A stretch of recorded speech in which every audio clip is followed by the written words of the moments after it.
20,000 people die of cancer every day. This translates to 8 million deaths every year, 500,000 of which are Americans. At the beginning of the last century, 1 person out of 20 would get cancer. In the 1940s, it was 1 out of every 16 people. In the 1970s, 1 person out of 10. Today, 1 person out of 3 gets cancer in the course of their life. Over 1 million Americans are diagnosed with a new cancer every year. All these people suddenly plunge into a dark tunnel that will dramatically change their life for many years to come. Faced with an apparently endless chain of medical tests, examinations, second opinions, medications, new tests, surgical operations, support therapies, and follow-up checks, they find themselves at the complete mercy of the disease. While in that tunnel, each patient feeds an immense medical apparatus that employs hundreds of thousands of people and generates millions and millions of dollars for the medical and pharmaceutical industries. From research laboratories to medical schools, from prevention clinics to worldwide drug sales. Today, the cancer medical apparatus is so large and expensive that it needs its patients in order to survive just as much as the patients need the apparatus. Cancer is a big business, one of the biggest businesses. The typical cancer patient spends at least $50,000 to treat his or her disease. With 1 million new American cancer patients every year, that translates to $50 billion annually spent on cancer treatment in the United States. But to modern oncology, cancer still remains a mystery. What a century ago were just wooden contraptions, able to lift only a few feet off the ground, today have become sophisticated jets, capable of reaching incredible heights at 3 times the speed of sound. What a century ago was the creaking sound of the telegraph over some rustling wires, today has become a global network of fiber optics, where millions of people exchange information in all possible directions. What a century ago was still a relatively unknown planet, today has been lit by day and night, and it has been explored to the extent that we can visit it in every longitude and latitude from the comfort of our home. The only thing that has not changed in the last 100 years is the apparent incapacity of medical science to understand and conquer a disease like cancer. Why? The official theory maintains that cancer is a problem that originates in the human cell. Cancer is a group of over 100 diseases characterized by abnormal, uncontrolled cell growth. Cancer is a sometimes fatal disease caused by the abnormal growth and division of cells. While normal cells have well-defined walls and nuclei, the uncontrolled growth in cancer cells causes the creation of abnormal, unstructured masses of tissue, known as neoplasms or tumors. Most cancer-related deaths are due to metastasis, malignant cells that penetrate into the circulatory system and establish colonies in other parts of the body. How and where the migrating cells stop is different for different cancer types. Once the tumor cells are no longer moving, they can begin the process of forming a new tumor by leaving the blood vessel and beginning to reproduce in the new location. If the new environment is suitable, the newly arrived cell will begin to grow and a new tumor will develop. This official theory, also called molecular theory, is basically the same that was formulated more than 50 years ago. Cancer begins as a departure from normal cell growth that is harmful and unceasing. If the abnormal cells grow slowly in a limited area, they are called benign tumors. If the cells are spread to other parts of the body, they constitute a malignant tumor, one that is cancerous. Cells of malignant growths break off and travel through the bloodstream to other parts of the body. There, they may start new cancerous growths. In the last 50 years, the search for the cause of cancer within the human cell has been pushed beyond the limits of anyone's imagination. Today, the most advanced laboratories are working directly on the human genome in order to identify the genes that seem to be responsible, according to some scientists, for the different kinds of cancer. This opens the door to a dreamlike scenario for the pharmaceutical industry. A world where each patient would need its own personal cure, tailored to its own personal needs. 1 million new patients every year. 1 million new cures for each and every one of them. What we want to do is we want to match the disease with the cure or palliative treatment, whatever it is, by using the genomic tools. And that's really what the whole cancer world is now going to be about for a very long time. The question of whether we're going to break the cure barrier is not the question about if, it's a question about when. In the meantime, however, no one has been able to prove that the official theory is the correct one, and that the origin of cancer is in fact of genetic nature. Major advances are being made in the detection, prevention, and treatment of cancer. But the mechanisms that trigger malignant cell growth are still not completely understood. In the meantime, statistics seem only to get worse. We've lost the war on cancer. Since the 1950s, the outlook for most cancer patients has remained the same, a 1 in 3 chance of living for 5 years after diagnosis using conventional therapies, surgery, radiation, chemotherapy, drugs. The fact is that today, 2 out of 3 American cancer patients will be dead before 5 years. Despite such dismal results, official oncology continues to impose on patients the only 3 therapies that have ever been authorized in the last 100 years: surgery, chemotherapy, and radiotherapy. And 2 of the 3 are actually carcinogenic. Surgery is the oldest technique and the most successful of the 3. But surgery is useful only when the cancer is localized, a minority of cases. Patients also fear radiation's dangerous side effects. One of these is that radiation can actually cause cancer.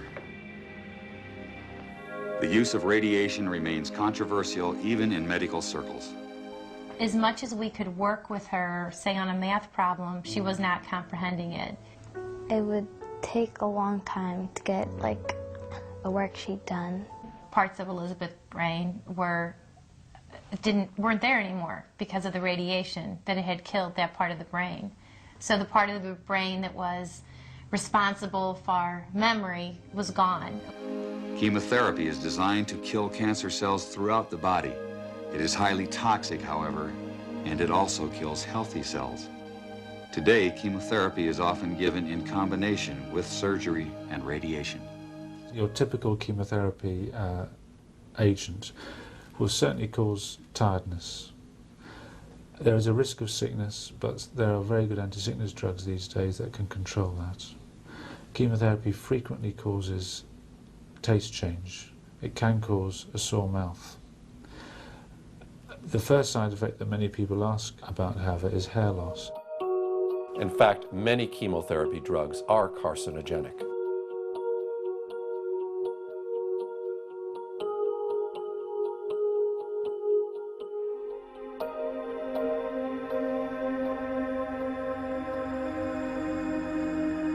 Their toxicity is so high that all personnel handling them must observe very strict safety rules. Their disposal calls for total destruction and incineration of anything that comes in contact with them.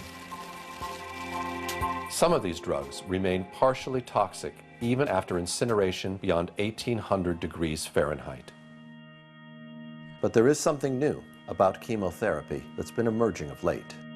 Many women who undergo chemotherapy for breast cancer describe unsettling changes to their memory and concentration. Researchers at the University of Michigan Comprehensive Cancer Center say this phenomenon is very real. Women have complained of cognitive changes that have occurred during the time that they've been treated for breast cancer for a long time now. And the term chemobrain has been coined, and this is used to describe loss of concentration, difficulty remembering things, having difficulty thinking clearly, and not being able to function effectively in normal activities that the person was able to do perfectly well before they had treatment. Simple little things. I'd have to wait to think of something, and it would be frustrating. X is red, C is green. Researchers say the chemotherapy creates memory problems that can last for years. Children are also beginning to report long-term effects of chemotherapy drugs. Things like my homework, like, let's say, like math homework. When it's real noisy, I can't focus. And it just makes me feel like my mind's being erased. But is there any benefit in chemotherapy? John Cairns of Harvard University published a study in Scientific American. He found that chemotherapy drugs benefit at most 5%, 1 out of 20 of the cancer patients they're given to. If conventional therapy has such limited results, why isn't the medical profession willing to investigate alternative approaches? The answer to this question may be found in some historic events that took place almost a century ago, when official medicine finally managed to gain the upper hand on the so-called empirical doctors, who cured patients with herbs and natural remedies. In the 1800s, society sanctioned both approaches to healing. Patients had a choice of using either doctors, called allopaths, or natural healers, called empirics or homeopaths. The two groups waged a bitter philosophical debate. The allopathic doctors called their approach heroic medicine. They believed the physician must aggressively drive disease from the body. They based their practice on what they considered scientific theory. The allopaths used 3 main techniques. They bled the body to drain out the bad humors. They gave huge doses of toxic minerals like mercury and lead to displace the original disease. They also used surgery, but it was a brutal procedure before anesthesia and infection control. Few patients were willing to have surgery. Most patients feared allopathic methods altogether. Satirists of the day remarked that with allopathic treatment, the patient died of the cure. Competing with the doctors were the empiric healers. Contrary to the doctors, they believed in stimulating the body's own defenses to heal itself. Instead of poisonous minerals, they used vegetable products and non-toxic substances in small quantities. They especially favored herbs, learned from Native American and old European traditions. The empirics said they based their remedies not on theory, but on observation and experience. Satirists of the day added that with empiric treatment, the patient died of the disease, not the cure. And the balance of medical power remained equal until the turn of the century. Then, new medical treatments emerged that were potentially very profitable. The AMA joined with strong financial forces to transform medicine into an industry. The fortunes of Carnegie, Morgan, and Rockefeller financed surgery, radiation, and synthetic drugs. They were to become the economic foundations of the new medical economy. The takeover of the medical industry was accomplished by the takeover of the medical schools. Well, the people that we're talking about, Rockefeller and Carnegie in particular, came to the picture and said, we will put up money. They offered tremendous amounts of money to the schools that would agree to cooperate with them. The donors said to the schools, we're giving you all this money. Now, would it be too much to ask if we could put some of our people on your board of directors to see that our money is being spent wisely? Almost overnight, all of the major universities received large grants from these sources and also accepted 1, 2, or 3 of these people that I mentioned on their board of directors, and the schools literally were taken over by the financial interests that put up the money. Now, what happened as a result of that is that the schools did receive an infusion of money. They were able to build new buildings. They were able to add expensive equipment to their laboratories. They were able to hire top-notch teachers But at the same time as doing that, they skewed the whole thing in the direction of pharmaceutical drugs. That was the efficiency in philanthropy. The doctors from that point forward in history would be taught pharmaceutical drugs. All of the great teaching institutions in America were captured by the pharmaceutical interests in this fashion. And it's amazing how little money it really took to do it. Surgery became viable with anesthesia and infection control, and doctors advocated expensive, radical operations. These in turn produced the need for a large, lucrative hospital system. Radium fever swept medicine. The price of radium rose 1,000% almost overnight. Another costly technological industry entered the hospital system. A drug industry grew out of the booming patent medicine business. The doctors changed educational standards and licensing regulations to exclude the empirics. Soon, only AMA-approved doctors could legally practice medicine. In a brief 20 years, the AMA came to dominate medical practice. Organized Medicine launched a media campaign to associate the empirics with quacks. The code word for competition was quackery. So now the average doctor goes through school, he gets a great education, he has to be really smart to get through it, he learns all about drugs, he doesn't know too much about basic nutrition. I found that the average wife of these physicians knows more about nutrition than he does, but they sure know their drugs. And if you go to your typical doctor today, I don't care what it is, chances are you're going to walk out of there with a prescription. Why? Because that's what he has been trained to do. The companies that make up the pharmaceutical industry are among the largest corporations in the world. Together, these businesses have come to be known as Big Pharma. In 2004, their combined global sales were over $500 billion, with Pfizer and Johnson & Johnson leading the pack. In the U.S., the core of Big Pharma's immense profits is from sales of prescription medication. And since these drugs can only be prescribed by medical professionals, most of the industry's promotional and marketing activities are directed at doctors, pharmacists, and other healthcare providers. This starts out at the first day of medical school, and in many medical schools, even the incoming students that, are 2 years away from seeing a patient will start to get gifts from the pharmaceutical industry. And as these students get farther along in their medical education, the interactions and the gifts escalate to free lunches, to dinners. Champagne, brunches, happy hours, New York jet tickets. No matter where you spend the money, you make money. And my boss always told me, don't worry about it. There'll always be more funding. Spend what you can. In fact, if I give you $100,000 to spend, Gene, I want you to spend $200,000. Before 1980, most clinical research was funded by the National Institutes of Health. During the 90s, most of that research got pulled out of universities and was brought to for-profit research organizations. The problem is that gave virtual complete control over the research to the drug companies. They could design the studies. They have control of data so that many of the authors of the most important articles published in our best journals aren't even allowed to see their own data. They don't get free access to their own data. And they have control over publication. To sum it all up, the pharmaceutical industry first gained control of the teaching system. Then it gave the AMA the power to exclude all other doctors from practicing.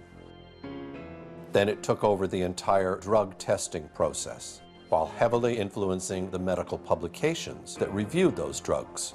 And finally, Big Pharma extended its control over the federal entity that is supposed to verify those drugs' safety and efficacy.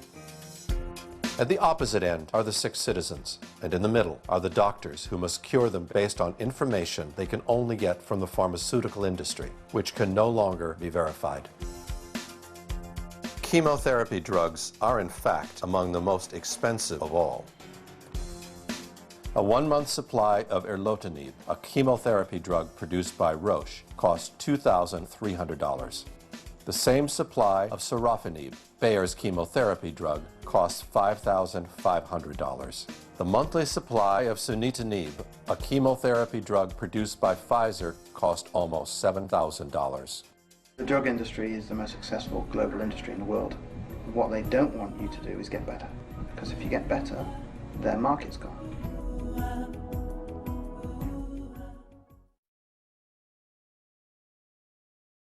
Fear. Its darkness causes humanity to make awful choices. With dreadful power, fear can rule our lives and paralyze lofty hopes and dreams in an instant. A global affliction, and deployed all too often by those intent on inflicting control over the masses. Fear preys on the most vulnerable among us. Fear sells, and nowhere is fear peddled more shamelessly than in the fields of medicine and human nutrition. Fear anesthetizes us. It coerces us, making us believe that we can do little on our own to prevent or treat disease, and forces whole nations to kneel at the altars of the drug industry. And of course, the fearmongers are also preying on fear of disease. And the solution that the fearmongers give us are drugs. As if by design, health choices are limited, information is scarce, lives are ruined, and the truth be damned.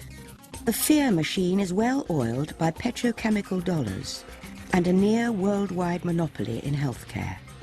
It works overtime to prevent the truth about dietary supplements from getting out to the public. Anything that comes from nature cannot be patented. They're not interested in that. So, we translate that into the real world of FDA approval. Surely these drug companies aren't going to spend $20 million or more testing any substance from nature because it can't be patented. That, and of course the FDA says it's illegal to use unless it's been tested for efficacy and safety. Now you see the catch-22 you're in there. Nothing from nature, regardless of how effective it might be, will ever be proven safe or effective according to the FDA. It'll never be. Because nobody's going to spend the money to go through the test. So therefore, everything from nature will always be condemned by the FDA as unproven, an unproven cancer cure. In a small town in northern Ontario, the year 1922, Reen Case first learned of a cancer remedy which she termed Essiac. Unbeknownst to history, this fragile Canadian nurse has heroically managed to cure thousands of people from cancer with a simple concoction of herbs. While nursing an old patient, Renee noticed that she had a scar on her breast. The patient said it was left over from a cancer she had cured over 30 years before, using a mixture of herbs suggested by the medicine man from the local Ojibwe tribe. Renee tried the same formula on her aunt, who had recently been diagnosed with cancer. I went down and I asked Dr. R.O. Fisher, who later was Dean of the University of Toronto, if he would watch over her, if I would try some of these herbs. And he said he would.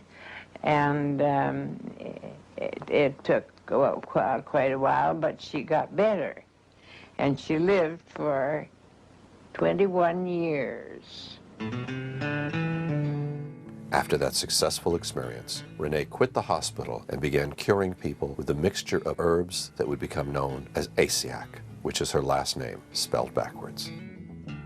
Soon, the voice spread, and the number of patients healed from cancer started to multiply. In about 1943, I was diagnosed in Toronto General Hospital as having a growth in the bowel which was inoperable.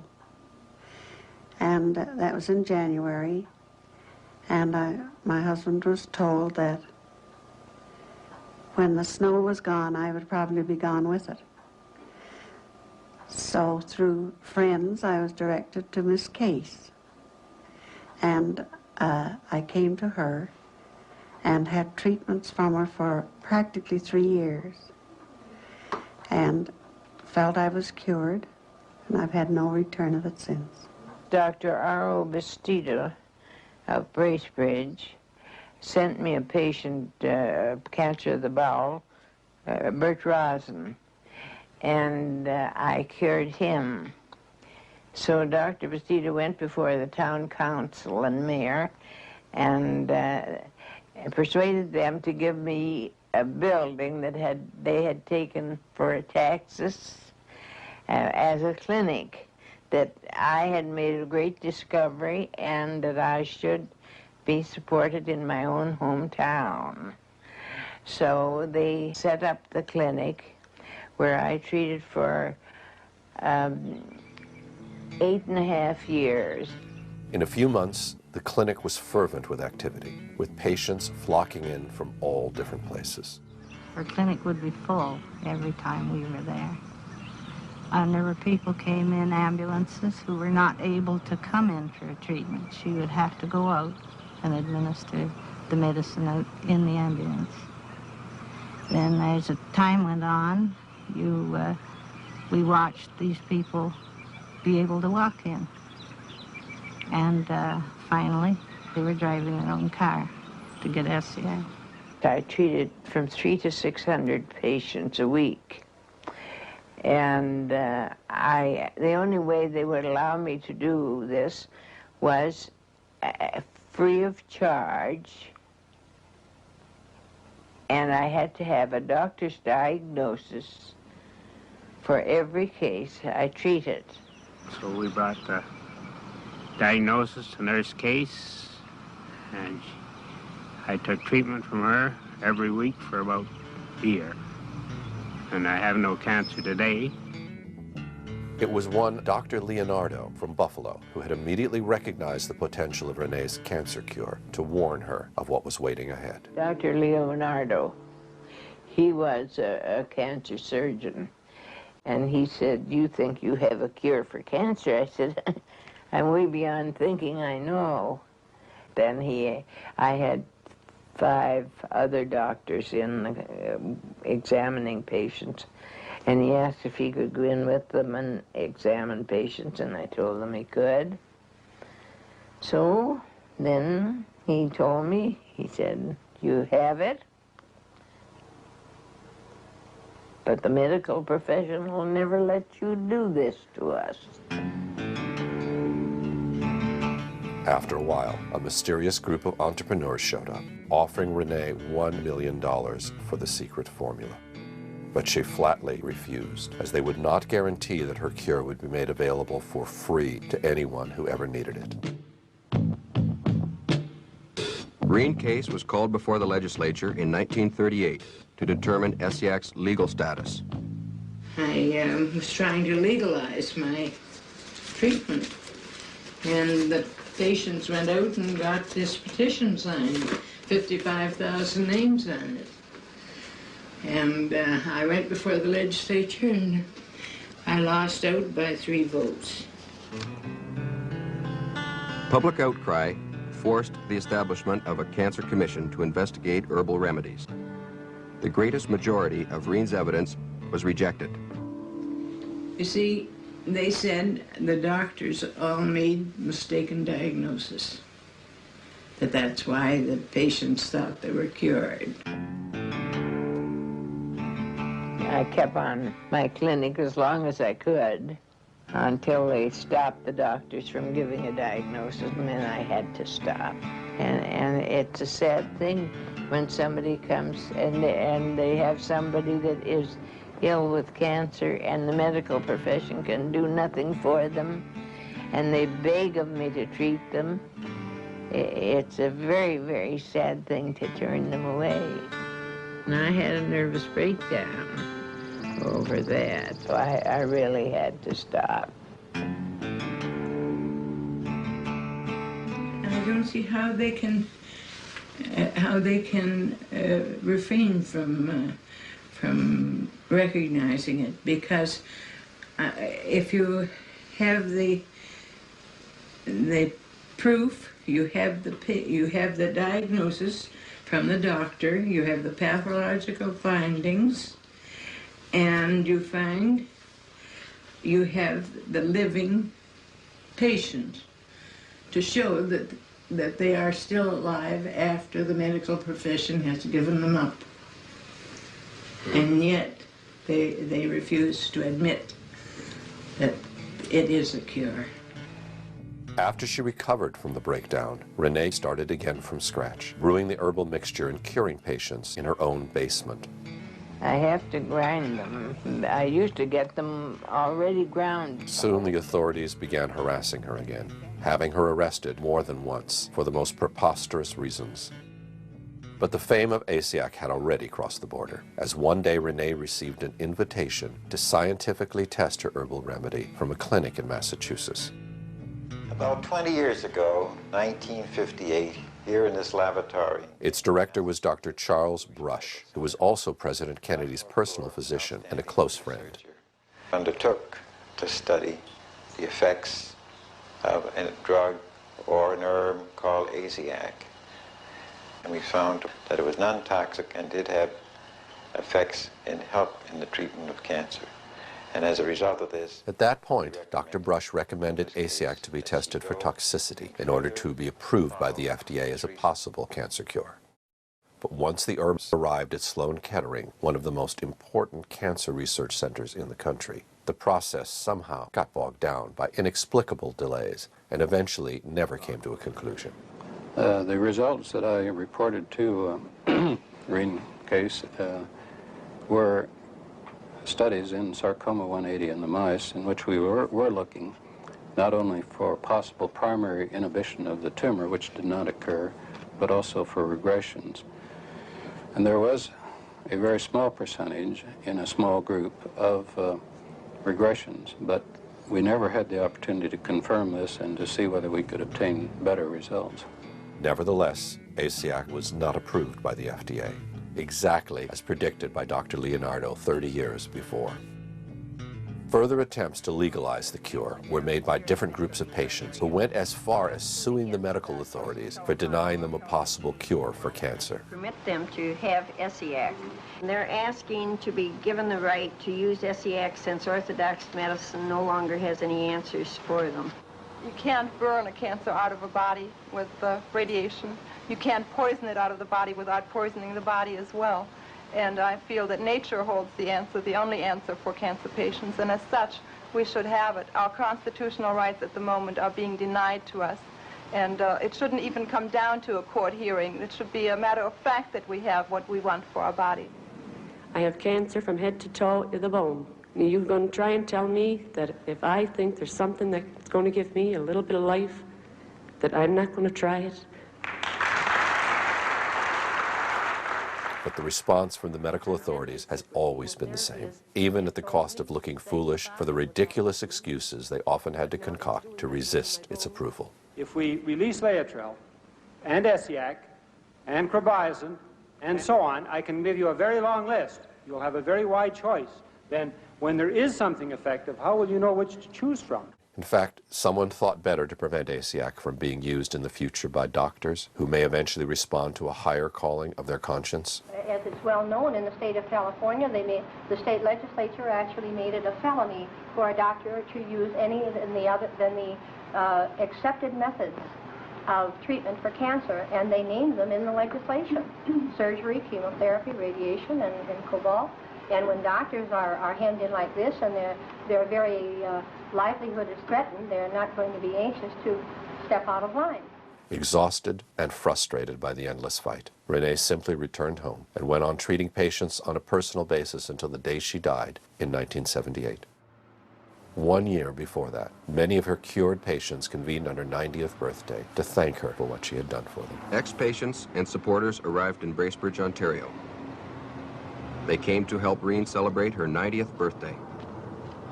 They have experienced the benefits of Esiac. Many of the people here feel they owe their life to Reen.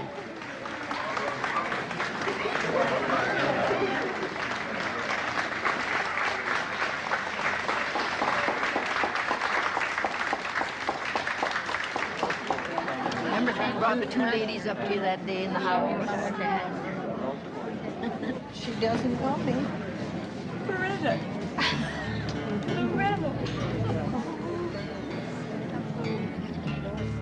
I have given my life for it. I couldn't give any more than that. God's been good to let me live this long, to see it used.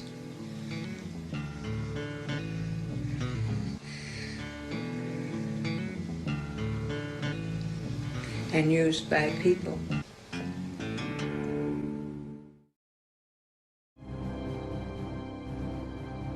Very similar to Renee's story is the one of Harry Hoxsey, a Texas businessman whose father had passed on to him an herbal formula that would reveal highly effective against cancer. Unlike Renee, however, Hoxsey was very wealthy and was a natural-born fighter who feared no one. This set the premise for one of the most prolonged and virulent fights between an American citizen and the medical authorities in the history of the United States. The trouble began with what seemed like good news. And we now have in our files and our records many, many thousands of case histories and records, pathological proof, X-ray photographic studies that we do positively cure cancer, both internal and external. I give you names, times, dates, names of doctors, names of institutions. The doctors labeled Hoxsey the worst cancer quack of the century. But Hoxsey's supporters called him an effective healer, persecuted by a medical trust. But up to now, they have never proven that this treatment don't cure cancer. The ex-coal miner with an 8th grade education became a legend in his own time. According to the Hoxsey legend, the remedies were discovered by his great-grandfather experimenting on a sick horse. As the story goes, John Hoxsey was a veterinarian whose prize stallion got cancer. He put it out to pasture to die. But 3 weeks later, the tumor had stabilized. He observed the horse eating unusual plants, not part of its normal diet. Within a year, the horse was well. So John Hoxsey began to experiment on animals with the herbs, and he added other popular home remedies. He claimed success and passed the formulas down through the family, who eventually used them on people. Hoxsey said his father was the first to try the medicines on people. He gave young Harry the formulas with a deathbed wish to make the treatment available to people whether or not they could pay. Prophetically, he warned the boy against the high priests of medicine who would fight him jealously. It didn't take long. Hoxsey started his first clinic in Illinois in 1924, and he immediately incurred the wrath of organized medicine. He was arrested more times than any other man in medical history. Yet by the 1950s, the Hoxsey Clinic of Dallas, Texas was the largest privately owned cancer center in the world. Hoxsey clinics reached through 17 states. Endorsing the treatment were senators, judges, and even some doctors. 2 federal courts upheld its therapeutic value. If the treatment was worthless, how did it gain so much support? To claim a cure for cancer is to invite evaluation. While the medical profession turned its back on Hoxsey, numerous individuals did make personal investigations. These experiences repeatedly turned skeptics into believers. Among them was Esquire magazine writer James Wakefield Burke, who in 1939 began covering the Hoxsey story. My boss, Arnold Gingrich, one day said, "Why don't you go down to Texas and let's expose this fellow. He's getting too big."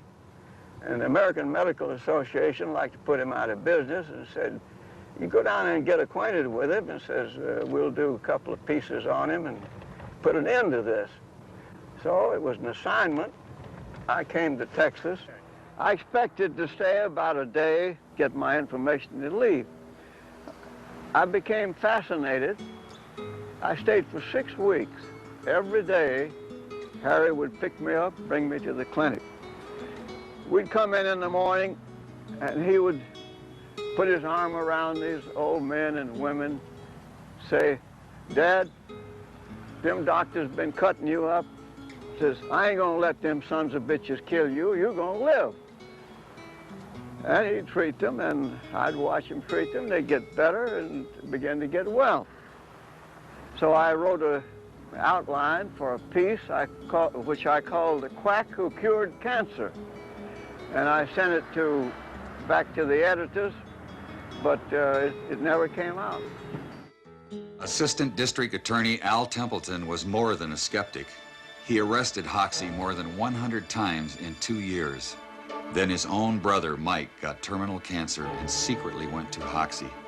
When Mike Templeton got well, Al Templeton gave Hoxie the credit. Hoxie's prosecutor became his lawyer. More and more people kept supporting Hoxie's claims of a cure. His boldest promoter was Christian evangelist Gerald Winrod. His radio broadcast reached millions of listeners with sensational reports of Hoxie's mounting successes. I wish to begin this broadcast by reading for you what I regard as a very important statement, and I quote, Judge W.L. Thornton, this is the second jury of 12 men that has found in my court that the Hoxie treatment cures cancer. 10 doctors found that the number of cures reaches into the thousands. Former United States Senator Thomas studied a large number of cures. I had made my own investigation, had satisfied myself that cancer was really being cured by the Hoxie method. This humble reporter can only say, God bless these quacks, the only quacks who are curing cancer today. But a new cancer treatment needs more than personal investigations to gain acceptance. It needs a formal scientific review. And when I say to you, all I want is to have them come here. The American Medical Association, the Pure Food and Drug, the federal government, anybody, come here and make an investigation. And if I don't prove to them beyond any question of a doubt that our treatment is superior to radium X-ray and surgery, then I will lock the doors of this institution forever. But the medical profession did not respond to his call. The doctors claim that they already knew from their medical education that his remedies were had no efficaciousness at all, was no cure. They were just set in their ways and adamant in their beliefs. According to Hoxie, there was a more sinister reason the medical profession wouldn't investigate. Hoxie said the AMA doctors invited him to demonstrate the treatment. Among them was Dr. Morris Fishbein, editor of the influential AMA journal. According to Hoxie, the day after his successful demonstration, a high AMA official asked to buy the rights to the formulas. The alleged offer would have given all rights to a group of doctors, including Dr. Fishbein. Just like Renee, Hoxie turned down the offer because he could not get the guarantee that the formula would have been made available for free to anyone who ever needed it. But one thing was certain. Hoxie had made a very powerful enemy. By crossing swords with Dr. Fishbein, he alienated the most influential figure in medicine. Dr. Fishbein held a unique position. As journal editor, he controlled the main income-producing organ of the AMA and thus the organization. He also published the accepted standards of medical practice. After the Chicago incident, Dr. Fishbein blackballed Hoxie by branding him a quack in the journal. It commented that Hoxie's most enthusiastic supporter was the local undertaker. The AMA attack was relentless. Dr. Fishbein and Hoxie would battle each other for 25 years to come in a drama of national dimensions. But rather than settling the dispute through scientific means, they played it out in the media. At the association's headquarters in Chicago, vigilant against quackery is Dr. Morris Fishbein. There is no serum, drug, or combination of drugs that we know that will definitely cure cancer. When Hoxie approached the National Cancer Institute for an investigation, the agency refused. The NCI said his medical records were incomplete. Hoxie said doctors refused to supply necessary records because of Dr. Fishbein's influence. The government concluded it would be a waste of public funds to investigate. Having struck oil in Texas, Hoxie offered to pay for a test himself. His challenges were putting Dr. Fishbein under public pressure, and the doctor fought back hard in the public arena. But when he wrote blood money for the Hearst Sunday papers, he went too far. Hoxie sued Dr. Fishbein and the Hearst newspaper empire for libel and slander. He didn't seem to stand a chance. The nation's most notorious quack faced a who's who of American medicine. Surprisingly, Harry Hoxie became the first man ever to win a judgment against Dr. Fishbein and the AMA. Dr. Fishbein had to resign from his post at the AMA. But the Hoxie-Fishbein trials held an even more shocking revelation. Dr. Fishbein admitted in court that Hoxie's supposedly brutal pastes actually did cure external cancers. The most dangerous external cancer is melanoma. It can spread rapidly through the body. Doctors advise extremely radical surgery. Even so, melanoma is often fatal. We have more positive proven cases of melanoma in our records and our files and the patients to talk to that have been cured in this institution than any institution in the world, and that's a broad statement, but we have the facts to back it up. Hoxie went as far as producing his own movie to make his voice heard from the medical profession. It would be an innovation to men of the medical profession if, instead of devoting so much time and money to court trials, sniping tactics, and smear campaigns, they would come to the clinic, do some investigating, check into our methods, speak to some of our patients. Then they would understand why our treatment has been as effective and, in most cases, far more successful than anything they've had to offer as a solution to the cancer problems. But instead of accepting the invitation, the medical establishment escalated the war. Mildred Nelson has directed Hoxie's clinics from the beginning. But he was never investigated except in a criminal type of a way to see what he might be doing wrong. The Food and Drug have always been famous for harassing the Hoxie patients. Go to people's houses, take their medicine when it was delivered to them, talk to them, tell them they were doing wrong. But when the government couldn't stop Hoxie in court, the FDA decided to take unprecedented action. Sufferers from cancer, their families, physicians, and all concerned with the care of cancer patients are hereby advised and warned that the so-called Hoxie treatment for internal cancer has been found on the basis of evidence presented by the FDA to be a worthless treatment.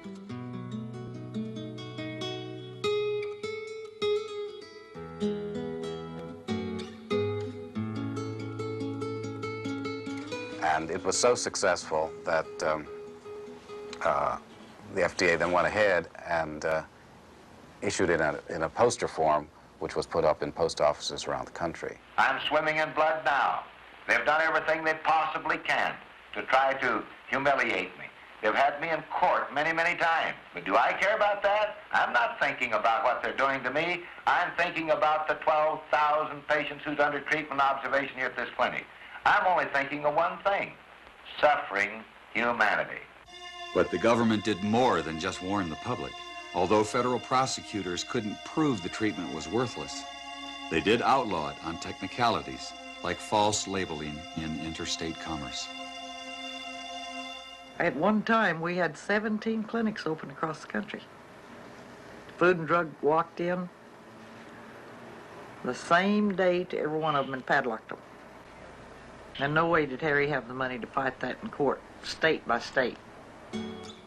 After losing all his clinics, Harry Hoxie eventually gave up his 25-year-long fight against the medical establishment. He built a new clinic in Mexico, put Mildred Nelson in charge, and went back to Texas, where he died in 1974. The Mexican clinic has been treating thousands of patients over the years and is still active today under different doctors after Mildred Nelson passed away. But the Hoxie treatment has never been made available to American patients, and it cannot even be shipped legally into the country. Those who wish to use the Hoxie treatment must travel each time to Mexico and are allowed to bring back only the amount needed for their personal use.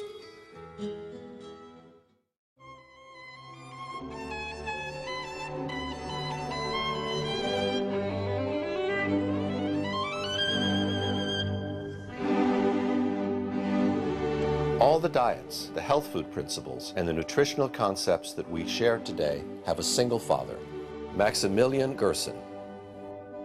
Dr. Gerson was the first to ever suggest that good health depends primarily on a healthy nutrition. Born in Germany in 1881, Max Gerson was inspired by the figure of Ignaz Semmelweis, the Hungarian doctor who discovered that in order to avoid infections in pregnant women, physicians simply needed to wash their hands in a chlorine solution. Prior to receiving his doctorate as a medical student, Max Gerson suffered from severe and repeated migraine headaches, leaving him essentially unable to function for days. After 2 years of experimenting, Dr. Gerson was able to eliminate his migraines completely by eating only certain raw fruits and vegetables. By 1918, word was spreading about the Gerson migraine diet. But on one occasion, a patient returned with an observation.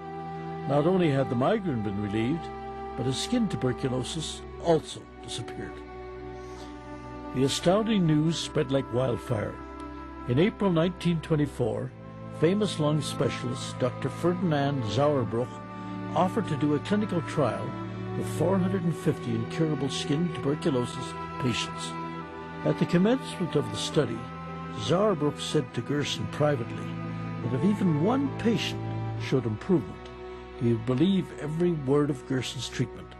446 out of 450 patients recovered, over 99%. Dr. Gerson and his wife Gretchen had 3 daughters, Joanna, Gertrude, and the youngest, Charlotte. Of all the children, Charlotte took a special interest in her father's work. By the late 1920s, Dr. Gerson's fame had spread throughout Europe, especially after he cured Dr. Albert Schweitzer's wife, Helena, of pulmonary tuberculosis and Schweitzer's daughter's skin disease. When Dr. Schweitzer was 75 years old, he came to Dr. Gerson with diabetes and was also cured. The Gerson therapy aims to achieve a complete detoxification of the body through a series of intestinal washes based on organic coffee and a strict diet of raw vegetables and fruits grown in an optimal terrain. Meat is absolutely to be avoided, as explained by Charlotte, Dr. Gerson's 82-year-old daughter. Because meat in the body, in the digestive process, causes acidity, phosphoric acid. And in this kind of acidity, the body isn't able to function. The body has to maintain homeostasis. It has to maintain a very exact level of alkalinity versus acidity. Once detoxified, the human body confirms being a wonderful machine, capable of healing itself from any given disease. Between 1933 and World War II, Gerson and his family fled Nazi persecution, eventually settling in New York. Dr. Gerson's 7 siblings died in the Holocaust. Throughout the 40s, Dr. Gerson's success at his New York clinic stunned the medical community, but also evoked the dark forces within it. Dr. Gerson was curing patients with cancer, and as a consequence, he testified before the United States Senate on July the 1st, 2nd, and 3rd in 1946, along with 5 of his recovered cancer patients and the medical records of 5 more. So stunning was this testimony that on the evening of July the 3rd, 1946, renowned ABC News correspondent Raymond Graham Swing declared on his radio broadcast to the entire United States that for the first time in history there had been discovered a cure for cancer. The public response was overwhelming, staggering, lighting up the switchboards at ABC non-stop, out of control, unbelievable. But what happened next was even more so. 2 weeks later, Raymond Graham Swing was fired from his position at ABC that he had held for over 30 years, and the Pepper-Neely Anti-Cancer Bill of 1946, document number 8947, now gathers dust in the archives of the United States Printing Office. Behind it all, it wasn't hard to see the hand of Morris Fishbein and the AMA. Fishbein had already been in a long struggle with Gerson, since the German doctor was the first to ever denounce the dangers of smoking, at a time when the largest advertising contributor for the AMA was in fact Philip Morris. In a repeated national survey, doctors in all branches of medicine, doctors in all parts of the country were asked, "What cigarette do you smoke, doctor?" Once again, the brand named most was Camel. Yes, according to this repeated nationwide survey, more doctors smoke Camels than any other cigarette. Max Gerson was ostracized from the entire medical community, who labeled him a quack, continuously attacked him and harassed him. I was investigated 5 times. What do you mean by being investigated, sir? From the AMA. They investigated you? Yes, 5 times. Every time they come, I show them Here's a patient you sent home to die, cured. Other patient you sent home to die, cured. Next patient you sent home to die, cured. What are you going to do? You don't look like the type of man that's going to give up at this point. No. How could I give up, Seth, when I see these wonderful results? That's impossible. First, I write the cancer book. And in that cancer book, I will bring in as many cases as possible sent home to die. So that every physician here in the country can read it. And I will have it translated in many languages. It took Gerson 10 years to write the book, which presented 50 fully documented terminal cases he had cured with his therapy. Yet Gerson found no major publisher willing to release the book in the United States. At that point, he was totally and forever banned from publication in the United States. Why was the American Medical Association so opposed to the Gerson therapy? I think all the medical associations were opposed to the Gerson therapy. Here comes a new approach, a nutritional approach, an effective approach. The medical pharmaceutical industry, if it even wants a cure for cancer, since there's so much profit in this disease, certainly does not want the cure to be a nutritional one. Dr. Gerson spent the rest of his life secluded in his New York apartment, where he kept curing patients with the same therapy that in the meantime was being forbidden all over the United States.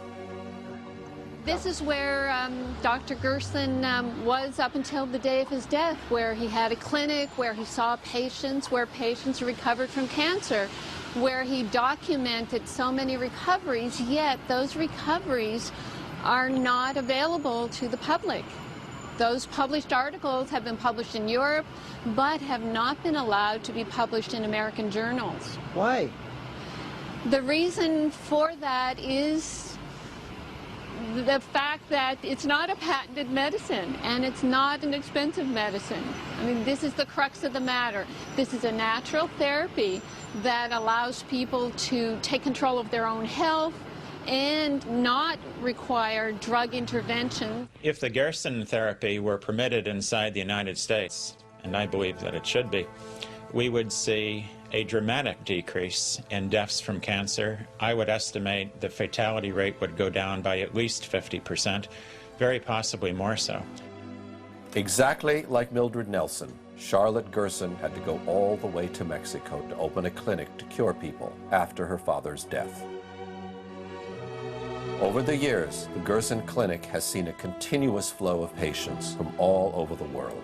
The medical records from over 1,500 patients are available to anybody who wishes to examine them. Further, any physician is heartily invited to come to the Mexican hospital and visit and see a patient there, or visit with the patients, and with their permission, then they would have access to their medical records. But the medical establishment kept ignoring the call, while officially continuing to deny the validity of the Gerson therapy. Dr. Dean Adele, whose popular radio and television programs... A fixture in American television, Dr. Adele has been representing the voice of official medicine on national television for many years. I don't think the Gerson therapy has ever cured a terminally ill patient. People get very confused by this. If you think of basically what's in Gerson therapy, you really wouldn't expect it to cure cancer. But people, sometimes cancer cures itself. There is a rate of cancer that goes away by itself. Some people didn't really have cancer. It was a misdiagnosis. In 1986, I was diagnosed with pancreas cancer, which has spread to my liver, gallbladder, and spleen. The doctors told me I had 3 months to live, to go home, get my finances in order, and prepare to die. My husband just wouldn't accept it. I was only 46 at the time, far too young, so we came home, did therapy for 2 years. After 3 months, my doctors here wondered why I was still living. They asked me if I would have a CAT scan, which I did. The masses of cancer had gone. They said, "I don't know what you're doing. We don't want to know what you're doing. Just keep doing it." The doctors at that time said I would never live to see my second grandchild, which she is now 19 years old. So we proved them wrong. After the therapy, we went back to Utah to a specialist on blood, and she said my blood was so clean and clear that she couldn't tell I'd ever had cancer, and she said I was the first patient that ever happened to. Yes, and after I had gone back to the oncologist after I had done the Gerson therapy for a couple months, at that time when they had found that I was cured of cancer from the CT scan that they had done on my abdomen, he couldn't believe it. He thought it was a miracle. For the 10 years following being on the Gerson therapy, which took 1.5 years, I started going back to the Mayo Clinic and seeing Dr. Scott, who was an oncologist there, just for checkups to be sure I was clear. And he said everything was like an 18-year-old again. My blood profile was perfect, and he couldn't believe how I looked and how much energy I had, and he asked me what I'd done, and I went over the Gerson therapy with him. Dr. Scott said, "That's great," but he said that we can't sell that. Dr. Wallace Sampson is the editor of the Scientific Review on Alternative Medicine and Aberrant Medical Practices, which claims to present an objective viewpoint. Has Gerson therapy ever cured a cancer patient? Oh, of course not. They won't even release their records. So, what would it take for you to be convinced that this therapy is has credibility? Well, first of all, they have to show some reason why it should work. We know how cancers behave, and we know the kinds of things that cause cancer. So they have to come up with some kind of a believable theory of why their diet should work. But second of all, they'd have to convince us that everything we know about it in the past 50 years is wrong, and they're right. Now, how are they going to come up with material like that? That's impossible. They don't have it. Dr. Gerson documented so many recoveries, yet those recoveries are not available to the public. Those published articles have been published in Europe, but have not been allowed to be published in American journals. Dr. Stephen Barrett can be considered today's equivalent of Morris Fishbein. Steady at the helm of his publication, Quackwatch, Dr. Barrett denounces every form of therapy that the official medicine considers to be a fraud or a fake. Take the Gerson therapy, for example. Gerson was a physician who claimed that he could cure cancer with diet and a number of other methods. There's absolutely no scientific evidence that he's cured anyone. I was investigated 5 times on the ME. Every time they come, I show them, here's a patient you sent home to die, cured. Other patient, you sent home to die, cured. Next patient, you sent home to die, cured. The Gerson therapy was known some 75 years ago. If doctors know there's a cure and send patients home to die, that is an atrocity worse than the Holocaust. Dr. Gerd Hammer is the founder of the so-called New German Medicine. Dr. Hammer believes that each cancer is the consequence of a deep psychological trauma that was not completely resolved by the individual, manifesting in a specific kind of tumor for each kind of trauma. Despite the large popular movement in his favor, despite the support of many other doctors from all over the world, and despite the scientific evidence presented by Dr. Hammer, the medical institutions have never undertaken a serious evaluation of his work and have proceeded to revoke his license instead. Since then, European authorities have been continuously harassing Dr. Hammer until one day he was arrested in Spain simply for having advised other citizens on the curative method they should follow. Dr. Hammer ended up spending 19 months in a French prison. Today, Dr. Hammer is a free citizen again, but he cannot practice medicine, nor can he promote in any way his theory, which appears to have the potential of helping thousands of people all over the world. In the 1970s, Dr. Ernst T. Krebs perfected the so-called trophoblastic theory of cancer that had been originally proposed by Dr. John Beard 1 century ago. The same theory had been developed and publicized by the father, Dr. Ernst Krebs. According to Krebs, vitamin B17, which is found in the seeds of apricots and other similar fruits, is an effective cure against many kinds of cancers, and especially breast, lung, colon, and prostate cancers. Vitamin B17, also known as Laetrile, has been one of the most popular remedies against cancer since the 1950s, and in the last decade has collected the support of many scientists and oncologists from all over the world. In Italy, Dr. Guidetti from the Turin University undertook a scientific study on Laetrile that showed very promising results.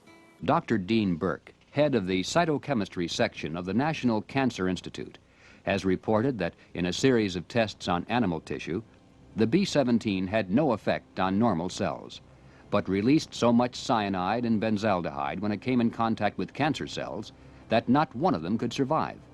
He said, "When we add Laetrile to a cancer culture under the microscope, we can see the cancer cells dying off like flies." Also, Sloan Kettering, the New York-based Cancer Research Institute, seems to have known about the therapeutic qualities of Laetrile for a long time. This was confirmed by one of the foremost cancer researchers of the time, Dr. Kanematsu Sugiura, in a magazine interview published in 1977. As the news began to spread, Sloan Kettering pressured Sugiura to refute his statements, but he refused to do so, forcing Sloan Kettering to officially deny the anti-cancer qualities of Laetrile. Sloan Kettering was later accused of falsifying the research on which they based their negative statement on Laetrile. This was not the only case in the major war waged by the medical industry in the 1970s against Laetrile. Dr. John Richardson, MD, who's now deceased, had a cancer clinic, a very thriving cancer clinic up in the San Francisco area in the 70s when he met Dr. Ernst T. Krebs Jr., had many conferences with him, became familiar with the theory, the science behind it, and began to cautiously use it in his practice. He was losing most of his patients that he was treating with cancer. He went from that to a high success rate almost overnight by using this substance.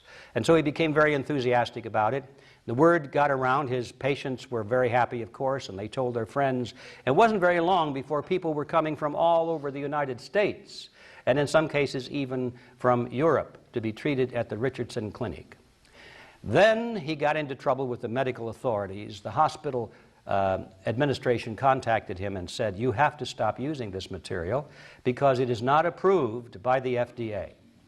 And he said, "Yeah, I know it's not approved, but it works." They said, "We don't care whether it works or not. It is not an approved substance and you're in violation of the law." Medical authorities have never recognized the therapeutic use of Laetrile, while the FDA has listed it among the toxic substances, making it in fact illegal to be sold in the United States.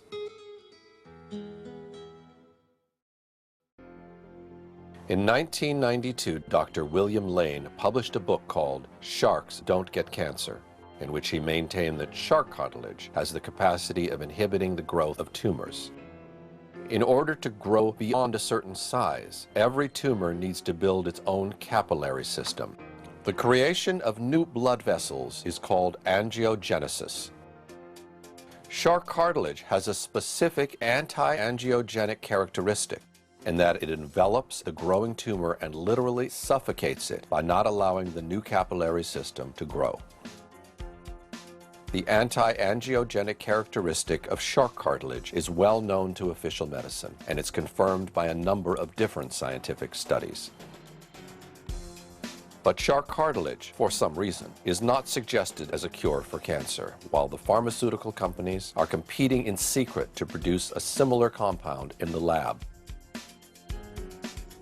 or to extract from the cartilage a specific compound that can be patented and exploited commercially. What they are interested in finding something, perhaps within something in nature, if they can find some subcomponent that they can extract and then make it a man-made chemical that works the same way, then they can patent that, then they're interested, but not if it comes from nature.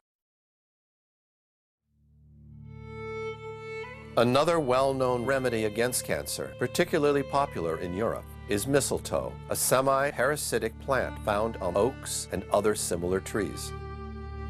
Mistletoe is used to produce different medicines, like Iscador, whose effectiveness against cancer has been known for many years. I think it deserves some merit because it's nothing new. It's not a fad. It's been around a long time. It's been used for over 70, 80 years. Austrian scientist and philosopher Rudolf Steiner, the founder of anthropological medicine, suggested the use of mistletoe against cancer almost 100 years ago. This plant has been considered sacred since the times of the Celts, who worshipped it and used it as a universal ailment. In a cancer patient, mistletoe causes an immediate increase in the macrophages, which is normally followed by a regression of the disease. We do know that it has immune stimulatory properties, like if you measure cytokines, you can see them actually go up with using mistletoe. There's components in mistletoe that are actually cytotoxic, meaning it actually can kill cancer cells or it can put them to sleep. In Steiner clinics, Iscador is used as part of a larger program against cancer that includes all the emotional, psychological, and spiritual aspects of the individual. In the United States, mistletoe is almost unknown, but the task of denying its curative qualities has been taken up, in this case, by the British sanitary system, which resorted to the well-known excuse of absence of evidence. The PCT has reviewed the evidence relating to mistletoe in the management of breast cancer, and we have found, and I'm one of the people that's looked at the evidence, we've found that there's no convincing supporting evidence.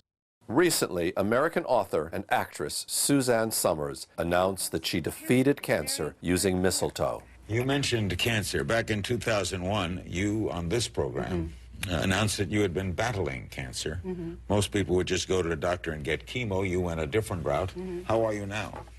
Well, I just had my killer cells tested naturally. That's your immune system. And you know, I've been injecting that Iscador now for 8 years. So I haven't had a cold, I haven't had anything. You don't have cancer? I don't have cancer anymore. The list of historic cases in which a potential cure for cancer has fallen into oblivion could literally continue for hours.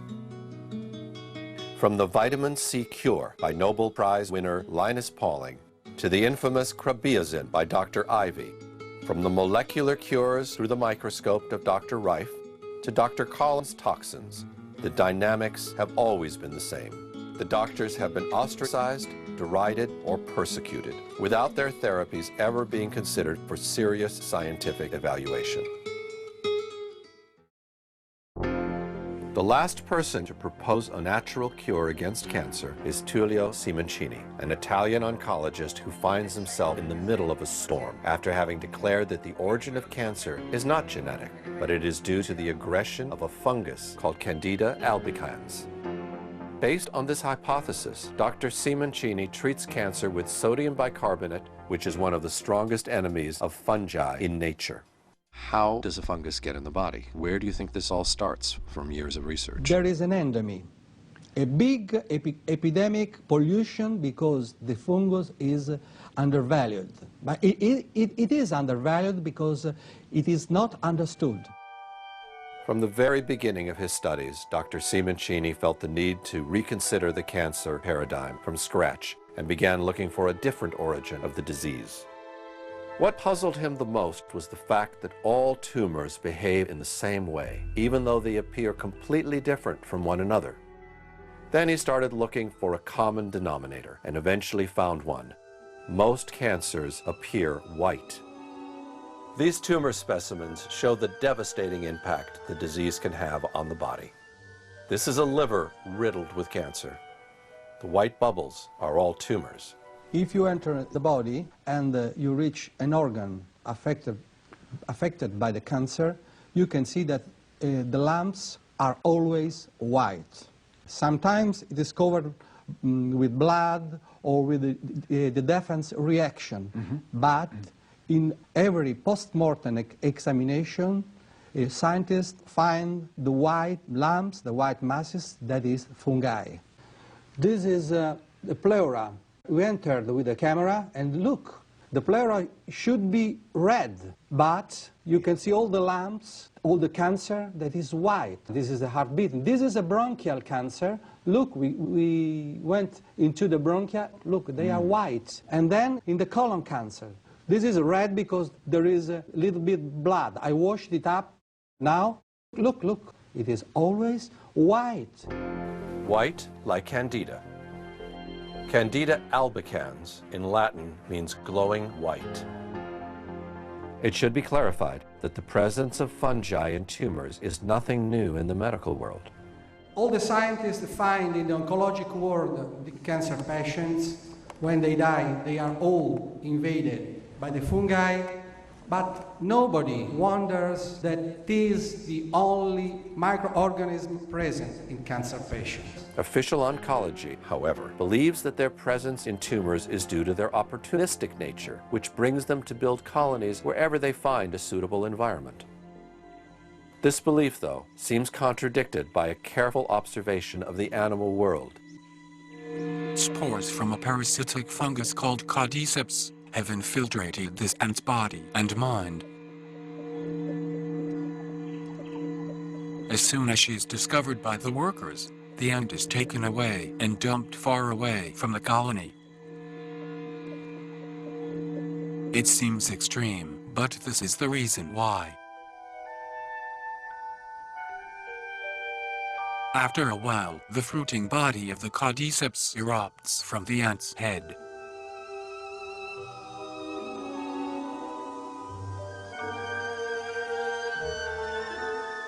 It can take 3 weeks to grow, and when finished, the deadly spores will burst from its tip. Then, any ant in the vicinity will be in serious risk of death. The fungus is so virulent, it can wipe out whole colonies of ants. And it's not just ants that fall victims to this killer. In this case, it was the fungus that caused the ant's death, not the death of the ant to invite the presence of the fungus. What normally appears to be a simple opportunist is in fact a full-fledged assassin. Allora viene il dubbio, non sarà che viene prima debilita l'organismo e poi nel momento in cui la si vede è il momento della massima invasione? Chi ci dice che sia solamente un post hoc? Il fatto che ci sia è un dato di fatto, il fatto che sia un post hoc è un'interpretazione. Not all infections are bacteria. There are also the fungi. Viruses, smaller. Fungi, bigger. And fungi are the connecting point from the microorganism and the animals. So they can enter in a body like microorganisms, and they can aggregate once they are inside, and they can build a big mass that has the power of an animal. Candida is a very familiar fungus, known especially to women, who sometimes experience an infection in their sexual organs. The vagina is a muscular canal that leads from the outside of the body to the uterus. The warmth and moisture of this canal create a perfect environment for microorganisms to breed.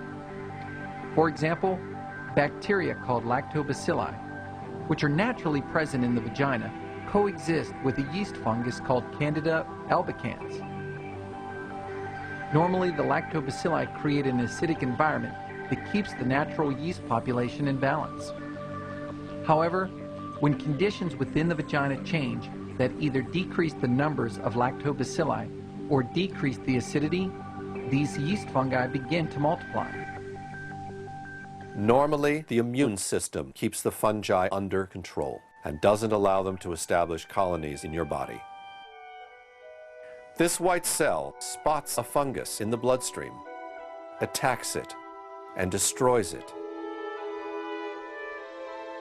If the system's defenses instead get lower than usual, the Candida can manage to aggregate into small colonies practically everywhere in the body. Il momento in cui un fungo entra dentro il tessuto, la parte interna dell'organismo, si chiama la candidosi intima, evoca una reazione di tipo immunitario cellulare che porta alla formazione del tumore. Il tumore secondo me sarebbe quindi l'insieme dell'invasione fungina più la reazione cellulare che l'organismo mette in campo. Far from being a wild, uncontrolled cellular replication, according to Simoncini, the growth of a tumor is a lucid and desperate reaction from the organism in an extreme attempt to reject the intruder. By the same token, Dr. Simoncini believes that metastases are not cancerous cells that leave the primary tumor to go start a new one somewhere else, but small groups of fungi belonging to the primary tumor that fall into the bloodstream during biopsies or during a regular surgical operation. These runaway fungi settle in a new environment and prepare to take advantage of a weakened organism to establish their new colony. Once this propagation has started, it becomes necessary to restore the immune system to its maximum potency as soon as possible. If the patient is given chemotherapy instead, this only accelerates the destruction of his natural defenses, as the drug kills indiscriminately cancerous and healthy cells. While possibly prolonging the survival by a few months, chemotherapy makes it impossible for the organism to recover its defense capabilities, making it bound to succumb, sooner or later, to the multiplying fungal attacks.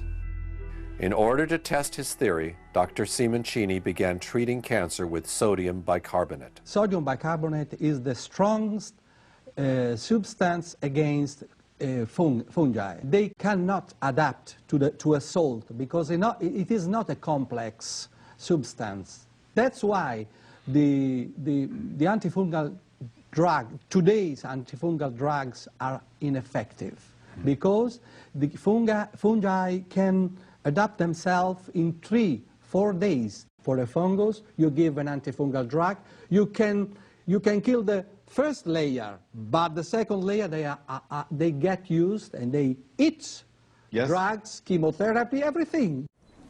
Gennaro San Germano is the first patient ever cured by Dr. Simoncini with sodium bicarbonate. In 1983 he was diagnosed with lung cancer and was given a life expectancy of 6-7 months at best. In 2006, 23 years later, he gave this interview. Buonasera. Buonasera, io mi chiamo Massimo. Mi sembra di parlare con una persona molto fortunata, mi sembra di capire, giusto? Sì, molto fortunato, veramente. Perché gli pensi... Molto fortunato, ma grazie a Dio, dottore Simoncini. Sono incontrato con fortuna perché mi aveva detto che mi fa un altro ricovero. Perché la macchia si stava allargando quando sono andato alla visita. E ha detto vieni da me, sono andato con la cura che mi ha dato lui, con grazia di Dio. E ci ha messo, mi diceva la moglie, ci ha messo 8-9 mesi a guarire? Sì, oltre 9 mesi. Però se n'è andato via tutto il tumore? Sì, per grazia di Dio, sì, che hanno ritrovato, che è andato via. Non credere, però a me è andato bene. Già è lì, infatti dice... Ecco, perché mi ha detto che c'aveva 6-7 mesi di vita addirittura. Lei non ha fatto nessun'altra cura insieme a Simoncini, cioè lei è sicuro che l'ha guarita questa cosa qua? Sì. Non ha fatto nient'altro? La cura di Simoncini, altri non sono andati. Adesso solo che più qualche raffreddore, la febbre, va da un altro medico. Vabbè, chiaro, normale. Allora, comunque la cura là non l'ha fatta solo lui. Non ha fatto nient'altro insieme? No. Ho capito. After a few successful treatments, Dr. Simoncini presented his documentation to the Italian Department of Health, hoping that his theory was put to test under proper scientific protocols. Not only were his findings completely ignored, but Dr. Simoncini ended up being disbarred from the Italian medical order for having prescribed cures that had not been approved by the authorities. This is rather unfortunate, as even the ancient Hindu books of medicine prescribed the use of sodium bicarbonate against cancer. Alkali of strong potency should be used in diseases arising from anula, schlesma, maida, cancerous growths, and such others which are very difficult to cure. This book is over 1,000 years old. As soon as the news of his treatment started to circulate, Dr. Simoncini became the target of a major smear campaign orchestrated through the Italian media, in which he was treated as a charlatan and a swindler. Amici di Striscia, oggi vi parleremo di un personaggio che dice di curare i tumori con il bicarbonato. Seguiteci. Buonasera, Jimmy Ghione, Striscia la Notizia. Come va? Niente, lascia. Senta, ma com'è questa storia del bicarbonato? Ci può raccontare com'è che si curano i tumori con il bicarbonato? E ci può raccontare un po' com'è questa storia? Se basta il bicarbonato per curare i tumori. Aspetti che ve li riscendo. No, aspetti, aspetti che riscendo. Ma perché fa così? Dr. Simoncini was also repeatedly sued for wrongful death, and in one case sentenced to 3 years in prison for having allegedly caused the death of patients who had undergone his treatment. The media seized greedily on the trials, delivering the final blow to Dr. Simoncini's credibility. Professor Francesco Cognetti, direttore scientifico dell'Istituto Nazionale dei Tumori della Regina Elena di Roma, uno dei più importanti oncologi italiani. No, perché quando parliamo di medicina e anche di cure innovative bisogna stare attenti. Dice quest'uomo, sto Simoncini, è un fungo, il tumore è un fungo e si cura col bicarbonato di sodio. L'impressione immediata di un grande medico. Beh, una tesi bizzarra, voler essere ottimisti, e direi che è pazzesco, non c'è nessuna dimostrazione che ci siano rapporti tra infezioni fungine e neoplasie, né tantomeno che i funghi siano l'unica causa di cancro, come sostenuto dal dottor Simoncini. Possiamo dire con assoluta certezza che il bicarbonato di sodio al tumore purtroppo non gli fa nulla, se no sarebbe stato molto semplice assolutamente affrontarlo. nulla, ma può essere, devo dire, anche pericoloso, perché se somministrato a dosi importanti può determinare squilibri metabolici importantissimi che possono compromettere la funzione renale, la funzione respiratoria, la funzione cardiaca, cerebrale, e quindi è un farmaco che, se somministrato a dosi importanti, può determinare anche la morte. The paradox is that Tullio Simoncini is not an alternative doctor, nor is he against the system at all, but he is possibly the most allopathic and orthodox of them all. Io penso che la strada per far fuori il fungo dentro, fuori e anche il tumore sia quella di concepire degli antifungini a cascata sequenziale. Il concetto in chemioterapia esiste, le terapie sequenziali fatte a cicli, eccetera, eccetera, perché bisognerebbe scogitare degli antifungini che sono efficaci in un primo momento, come il fungo varia, cambiare l'antifungino in funzione della variazione del fungo e così stargli dietro secondo le variazioni, però dovrebbero venire in campo le case farmaceutiche in questo momento, che adesso non capiscono questo grosso affare che c'è sotto. Loro vedono la multinazionale che fa, vede il pericolo dell'azzeramento dei chemioterapi eccetera e fa guerra, fa terreno bruciato a tutti, chi dice qualsiasi cosa gli taglia il collo. In the meantime, he has perfected special techniques that allow him to deliver the sodium bicarbonate next to the tumor in order to obtain the maximum effectiveness with a minimum amount of sodium bicarbonate. Sodium bicarbonate is effective if you can put in contact the sodium bicarbonate with the cancer. So, if you want to reach the prostate cancer, you have to locate before a catheter in the potenda artery that reaches the prostate. Then you can administer through a port cat connected to the catheter the sodium bicarbonate directly to the prostate and kill fungi, because the concentration of the salt is very high, because you used the artery that is directly feeding the organ. Instead, for the cavities, pleura, peritoneum, you have to locate a transperitoneal or a pleural catheter. Although considered only anecdotal material and not scientific evidence, there are now dozens of fully documented testimonies which appear on Dr. Simoncini's website that seem to support the validity of his innovative approach to cancer. This therapy you're talking about, sodium bicarbonate delivered directly into the tumor site, I wonder where the harm is. Seems like a very harmless therapy. It isn't a potent, dangerous medicine.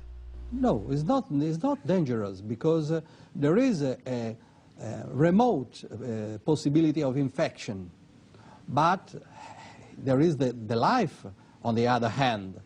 And then there are some type of cancer. Breast cancer doesn't need of the catheter. Bladder cancer, brain cancer, breast and bladder cancer with the sodium bicarbonate can heal in 99% without surgery, without chemotherapy, without radiotherapy, and let the organs there. Dr. Simoncini believes that also skin cancers are caused by a fungus and treats them with regular iodine tincture. In some cases, patients have reported even the nastiest melanomas to fall off within weeks, like simple scabs. And the cancer is gone? Totally gone. For the first time, I feel like I got my life back again. Not every cancer, however, can be treated with the same effectiveness. Bone cancers, for example, receive hardly any blood at all and are very difficult to reach with the proper amount of sodium bicarbonate. Different techniques, in some cases, can be applied. The last testimony is from someone who found himself on both sides of the fence at the same time. A doctor who got cancer. Io mi chiamo Carmelo Lombardo. Di mestiere? Mestiere faccio il medico. After the removal of a primary tumor in the bowel, Dr. Lombardo learned he had some metastasis in his liver.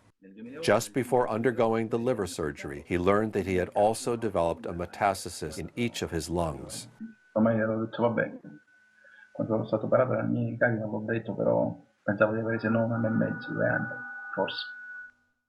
After returning home, Dr. Lombardo found out about Dr. Simoncini's therapy and chose to use the ports that had been prepared for the chemo to introduce the bicarbonate solution instead. Ah, quindi lei aveva il port per la chemio e invece l'ha usato per infilare il bicarbonato? Sì, per metterci il bicarbonato, sì. E il port dove ce l'aveva esattamente? Il port ce l'ho all'altezza della seconda costola. Nella seconda costola precisamente hanno incannulato la carotide interna e raggiunge la cava superiore.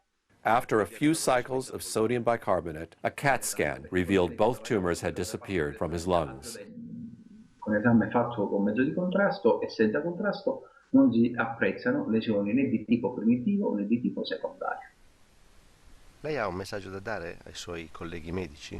Di qualcosa? Ai colleghi medici sicuramente, io dico la frase che dico sempre: la verità a volte è davanti alla punta del nostro naso, ma è talmente vicina che non riusciamo a metterla a fuoco, quindi a vederla. Quindi cerchiamo, e poi un'altra cosa, la verità non esiste una verità. La verità non è qualcosa che tu puoi pensare di possedere. La verità è ricerca. La verità la trovi soltanto se ampli i tuoi orizzonti, se allarghi il tuo modo di vedere.